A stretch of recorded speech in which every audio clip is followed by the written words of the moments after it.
예수님이 이제 십자가에 죽으셨습니다. 죽으신 예수님을 어떻게 해야 할까요? 당연히 장례를 치러야겠죠. 그런데 누가 치를 것인가? 라고 하는 부분. 만약 신속히 예수님의 시신을 처리하지 않을 경우에는 어떻게 됩니까? 로마 군인들이 그것을 처리하게 되는데, 로마 군인들에게는 예수님은 어떤 분인가요? 범죄자에 불과합니다. 사형을 받아 마땅한 죄인이라 취급하기 때문에 예수님의 시신을 치욕적인 방법으로 처리하게 됩니다. 대부분의 경우는 쇠뭉치로 이제 범죄자의 종아리를 부러뜨리거나 뼈를 부러뜨려서 시신을 희롱하고 훼손하는 일들이 보통의 경우였습니다. 그러므로 예수님의 시신을 신속히 처리하는 것은 매우 중요한 일이라 하겠습니다. 또는 이제 십자가에 오래 매달아 두기도 했습니다만, 이제 피냄새를 맡은 날짐승들과 또 들짐승들에게 훼손되는 경우가 발생하게 됩니다. 실제로 십자가의 높이가 3m를 넘지 않기 때문에 들짐승들이 매달린 시신을 물어뜯어 훼손하는 경우가 있었습니다. 또는 이제 날짐승들이 시신의 눈과 살을 파먹는 그런 일들이 있기 때문에 예수님의 시신을 오랫동안 방치한다고 하는 것은 있을 수 없는 일이 될 것입니다. 예수님이 십자가에 죽으신 이후에 예수님의 시신을 누군가는 수습해야 했습니다. 그런데 예수님을 믿고 따르던, 주님과 함께 그 길을 가겠다고 했던 제자들은 뿔뿔이 흩어지고 그 누구 하나라도 와서 이 일에 앞장서는 사람이 없습니다. 힘없는 여인들이 시신을 끌어내리기는 어려운 일입니다. 가난한 자들은 예수님의 시신을 장례 치를 만한 돈도 없고 또 그만한 묘지도 없습니다. 그러므로 누구 하나 앞장서서 예수님의 장례를 치를 만한 엄두를 내지 못하고 있는 상황이었습니다.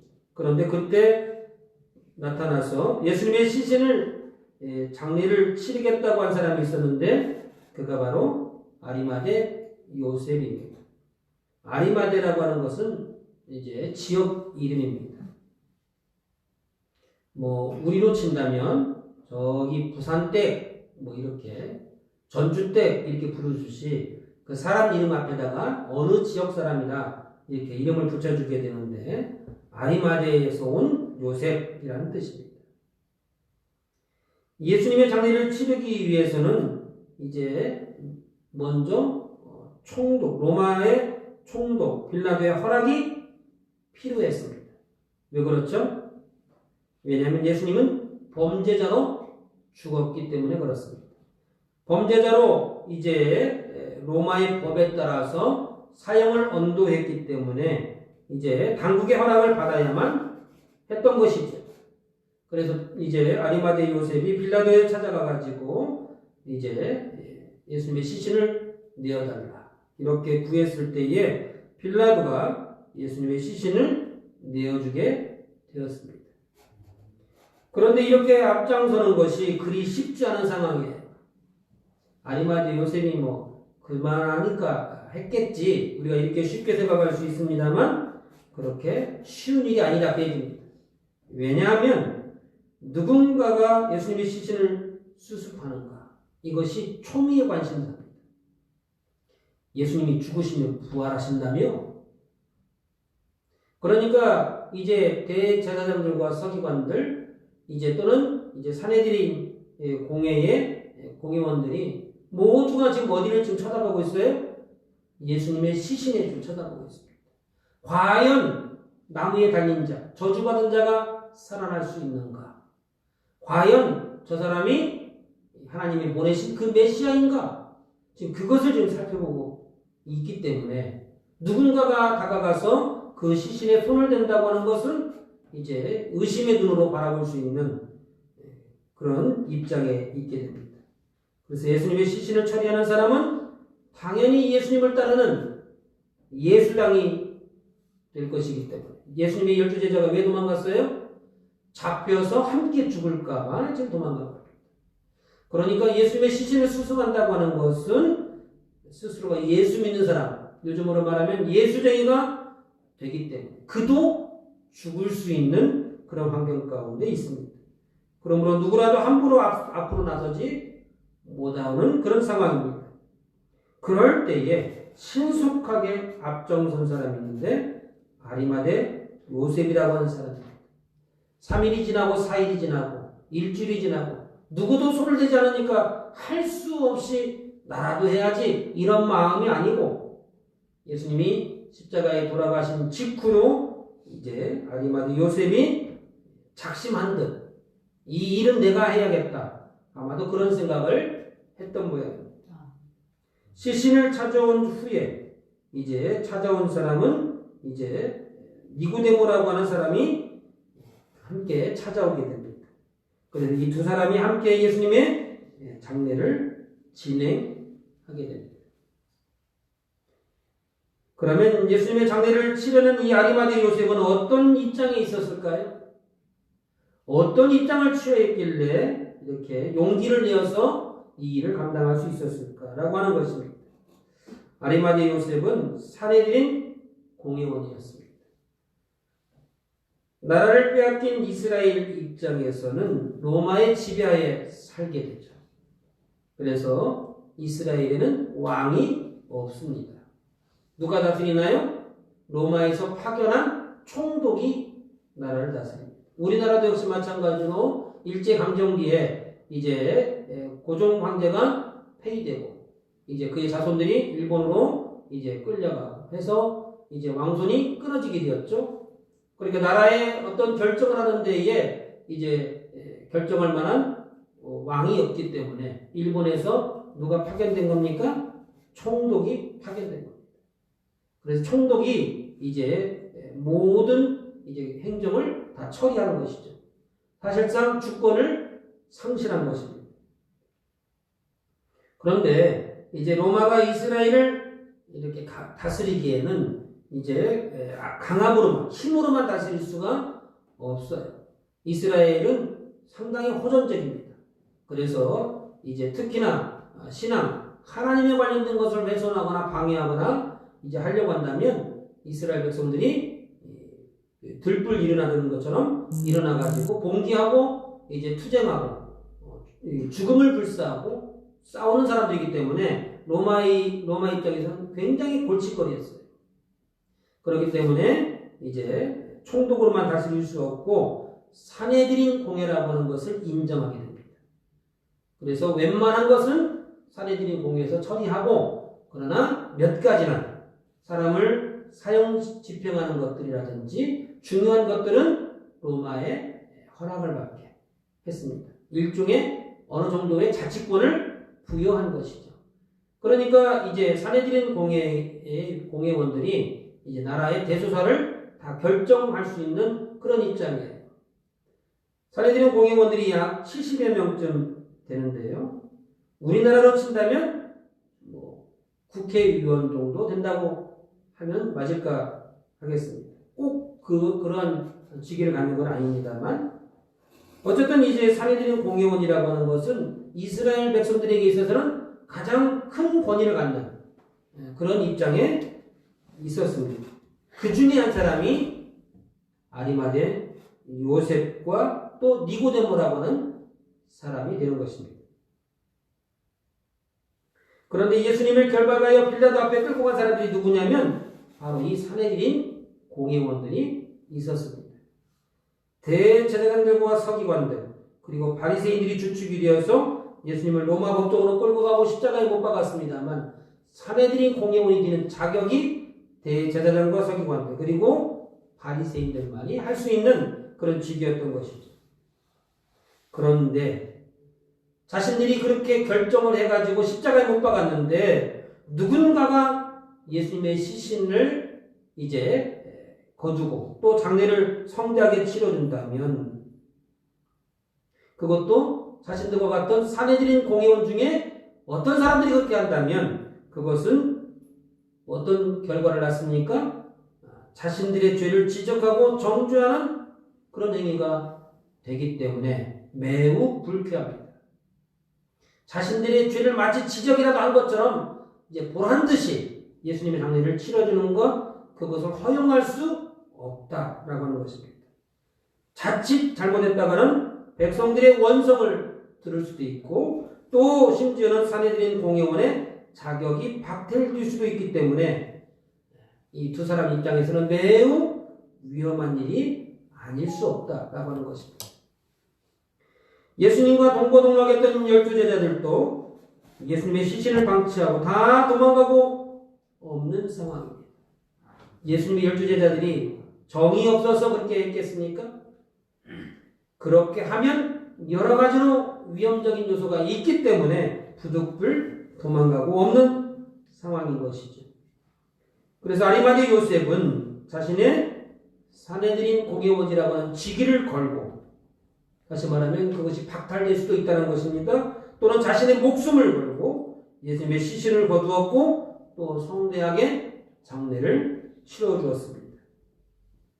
예수님이 이 땅에 오실 때에 이 땅에 메시아가 오셨다고 축하하고 경배하며 황금과 유향과 몰약을 드리는 일들이 있었습니다. 이렇게 예수님의 사역의 시작도 중요한 일입니다.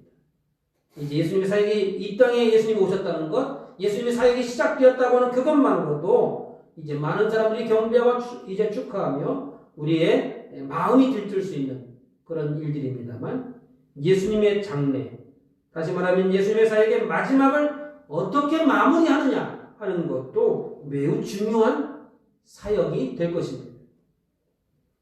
아리마대 요셉은 예수님이 가장 외롭고 힘들 때 목숨을 걸고 예수님의 곁을 지켰던 사람들입니다.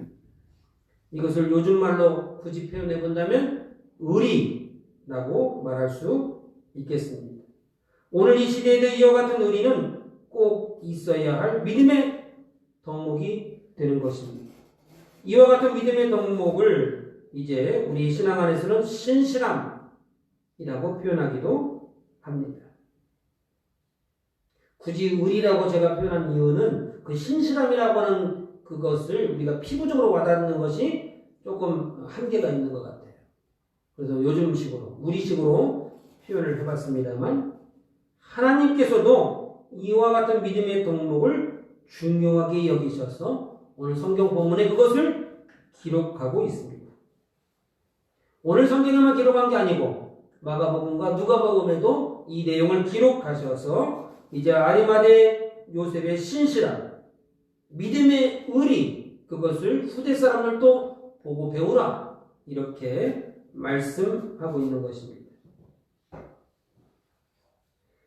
이와 같은 일에 아리마대 요셉만 한 것이 아니고 한밤중에 예수님께 찾아왔던 니고데모라고 하는 사람도 예수님의 장례를 함께 치르게 됩니다. 니고데모도 사내들인 공회원이기 때문에 예수님의 장례에 동참한다고 하는 것은 매우 위험한 일입니다만, 니고데모는 예수님의 장례에 쓰려고 39절에 보니까 모략과 침향 섞은 것을 100리트라쯤 가져왔다, 이렇게 기록하고 있죠. 모략과 침향 섞은 것은 이제 이런 장례 용품은 왕족들이나 또는 귀족들이나 사용할 수 있는 아주 값비싼 것들입니다. 예수님의 장례에 이와 같은 것을 가지고 왔다고 하는 것은 예수님의 장례를, 예수님을 만왕의 왕으로 예우하여 장례를 치른 것이라, 이렇게 말할 수 있습니다. 그런 면에서 매우 지혜로운 신앙의 행위가 아닐 수 없는 것이죠. 그리고 이왕의 장례를 치른다면 제대로 치르려고 애쓰는 모습들이 오늘 성경 본문에 나와 있습니다. 제대로 치르기 위하여 어떻게 했습니까? 예수님이 돌아가신 직후에 예수님의 뼈와 이제 신체가 손상되지 않게끔 보존하기 위하여 이제 신속히 이제 빌라도에게 예수님의 시신을 내어달라 이렇게 말하고 또 값비싼 향품과 함께 만왕의 왕으로 예우하여 장례를 치렀고 40절에서는 예수님의 장례를 유대인의 장례법대로 치렀다. 그래서 향품과 이제 함께 세마포로 쌌다. 이렇게 말씀하고 있습니다. 주인 없는 시신. 나하고는 상관없는 이제 그분이기 때문에 이렇게 적당히 해주는 것도 어디야?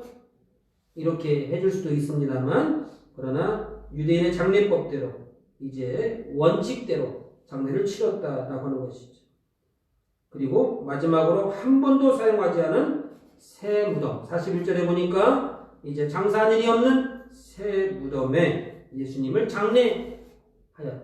이렇게 말씀하고 있습니다. 이 모든 절차들이 이제 이왕의 장례를 치를 것, 적당히 치르는 것이 아니고 제대로 예우를 갖춰서 이제 하고 있는 것을 보게 됩니다. 이스라엘은 땅을 파가지고 매장하는 것이 아니고 이제 굴을 파가지고 그 속에 시신을 안치하는 그런 풍습이 있습니다. 사람이 드러날 수 있을 만큼의 큰 굴이죠. 그런데 그렇게 판 굴에 한 사람의 이제 시신을 안치하는 것이 아니라 여러 사람을 함께 안치하는 가족묘 형태로 되어 있습니다. 그러니까 이제 예수님의 장례를 치러줄 제자들도 도망가고 돈도 없고 딱히 준비해둔 묘도 없다면 장례를 치러주는 것만으로도 감사한 일이고 묘지에 안치해주는 것만으로도 다른 사람이 사용하고 있는 묘에 이렇게 같이 쓰는 것만으로도 황송한 일이 될 것입니다만 그런데 아리마대 요셉과 이제 니고데모는 한 번도 사용하지 않은 새 묘지에 예수님의 장례를 치러준다면 이보다 더 이제 감사한 일이 또 이렇게 제대로 장례를 치르는 일이 어디 있겠는가라고 하는 것입니다. 그러므로 하나님을 섬기는 일에는 이왕이면 제대로 해야 된다고 하는 이제 교훈을 우리가 받게 됩니다. 이왕이면 만왕의 왕으로서의 예우를 하고 이왕이면 이미 사용한 것이 아니라 새로운 것으로 해야 했던 것이죠. 저와 여러분들도 신앙생활을 하려고 한다면 어떻게 하기를 원하십니까? 이왕의 신앙생활 할까? 한 번 살고 가는 우리의 인생을 어떻게 살 것인가? 어떻게 믿을 것인가? 바라기는 이왕이면 제대로 믿기를 원하고 기도하는 것도 이왕이면 제대로 기도하기를 바라며 이왕이면 제대로 축복받는 저와 여러분 되시기를 주님의 이름으로 축원합니다. 마지막 한 가지를 더 보려고 하는 것은 왜 그 무덤을 사용했을까라고 하는 것입니다. 왜 그 무덤이겠는가? 42절에 보니까 이날은 유대인의 준비일이요 또 무덤이 가까운 거로 예수를 거기 두니라. 예수님을 이제 가까운 곳에 예수님을 그 무덤에 놓은 것은 그 무덤이 가깝기 때문에 그렇게 했다는 거예요. 가까이 있기 때문에 쓰임을 받을 수 있었던 것이죠. 예수님의 십자가를 대신 진 사람이 누군가요? 예수님이 골고다 언덕길에 가는 길에 예수님이 쓰러지고 넘어지니까 이제 로마 군인이 강제로 그 사람에게 이 십자가를 지어줬어요. 그 사람이 누굽니까? 구레네 시몬이라고 하는 사람입니다. 구레네라고 하는 동네에서 온 시몬이라고 하는 사람인데 왜 하필이면 그 사람이 그 십자가를 졌을까요? 예수님의 제자들도 있는데 가까이 있었기 때문에 쓰임받은 겁니다. 가까이 있었기 때문에 이제 구레네 시몬에게 그 십자가를 지라 했던 것이죠. 예수님이 쓰러지셨던 것, 예수님이 넘어지셨던 그곳에 이제 구레네 시몬이 있었던 것입니다. 예수님이 가장 가까운 곳에 누가 있어야 됐어요? 누가 있어야 했을까요? 베드로가 있어야 되겠죠. 주님 가시는 길에 나도 가겠나이다 이렇게 말했으니까. 예수님이 12제자들이 있어야 되는 거 아니에요? 저와 여러분들이 그 길이 있어야 되는 거 아니냐라고 하는 것이죠. 근데 왜 쓰임받지 못합니까? 멀리 있었기 때문에 쓰임받지 못하는 겁니다. 자격 조건이 물론 훨씬 더 믿음이 있고 신앙이 있고 신앙 고백이 이제 좋은 그런 사람이 쓰임 받을 수도 있습니다만 이러한 상황에서는 누가 쓰임을 받는 거예요? 가장 가까이 있는 사람이 쓰임을 받게 되는 것입니다. 본문 38절에 아리마대 요셉은 이제 예수님을 믿는 것을 드러내지 않고 숨겼던 사람이에요. 조용히 믿었던 거예요. 마음으로만 믿었던 거예요. 왜요? 왜 그렇게 했습니까? 38절에 보니까 아리마대 사람 요셉은 예수님의 제자이나 유대인이 두려워 그것을 숨기더니 산헤드린 공회원이기 때문에 다른 공회원들이 이제 예수 믿는 것을 지금 이제 시기하고 질투하고 어떻게 하면 예수를 죽일까 이렇게 모의하기 때문에 거기에서 나는 예수 믿는다고 말하기가 두려웠던 것이죠. 이 사람도 예수의 제자였다고 성경은 말하고 있습니다. 아리마대 요셉이 예수님을 믿고 예수님의 제자가 된 것을 이제 아는 사람이 없는 것이죠. 숨어서 믿기 때문에 그렇습니다. 그러므로 이 순간만 넘기면 자신의 안전과 안위를 보장받을 수 있습니다. 그런데도 아리마대 요셉은 예수님이 가장 고통받고 외로울 때 예수님을 외면하지 않았던 것이죠. 멀리 가지 않았던 것이죠. 가장 가까이에 있었습니다. 가장 가까이에 있어서 예수님이 가장 필요로 할 때 예수님의 곁을 지켜드렸던 사람이에요. 그 예수님의 곁을 지켜드린다는 것, 예수님이 가장 필요로 할 때 쓰임받는다고 하는 것은 가까이에 있어야만 쓰임받을 수 있는 거예요. 인간적으로 보면 예수님의 마지막을 지켜드린 것입니다만 하나님의 입장에서 보면 어떨까요? 하나님의 입장에서 보면 아리마대 요셉은 예수님의 부활을 준비한 사람이죠. 예수님의 부활을 준비한 유일한 사람이 되는 거예요. 아리마대 요셉은 예수님의 부활을 준비하는 영광스러운 사역에 마지막으로 쓰임받는 그런 위대한 사역을 감당하게 된 것입니다. 오늘 성경에는 오직 두 사람, 그 중에서도 아리마대 요셉이 가장 돋보이도록 쓰임을 받았다. 이렇게 기록하고 있습니다. 그러므로 하나님의 귀한 사명을 감당하는 것도 하나님 가까이에 있어야 하는 것이죠. 교회에 가까이 와야만 헌신하고 봉사할 기회가 생기는 겁니다. 무엇이 더 가까이 와야 되는 거예요? 우리 마음이 주를 향하야만 쓰임을 받을 수 있는 겁니다. 교회는 왔다 갔다 하지만 마음은 콩밭에 있으면 도무지 마음이 이제 하나님께 가까이 갈 수 없는 것이죠. 그러므로 내 마음이 교회에 있어야 되고 하나님께 있어야 되고 십자가를 바라볼 수 있어야만 비로소 하나님께 쓰임을 받을 수 있는 것입니다. 그러므로 저와 여러분들은 언제든지 하나님 곁에 또 교회 가까운 곳에 계셔서 언제든지 하나님의 위대한 사역에 쓰임받고 하나님의 축복이 넘쳐나시기를 주님의 이름으로 축원합니다. 아멘. 우리 한번 같이 각자에게 주신 말씀을 가지고 이제 한번 소리내어 기도하기를 원합니다. 하나님, 우리의 믿음은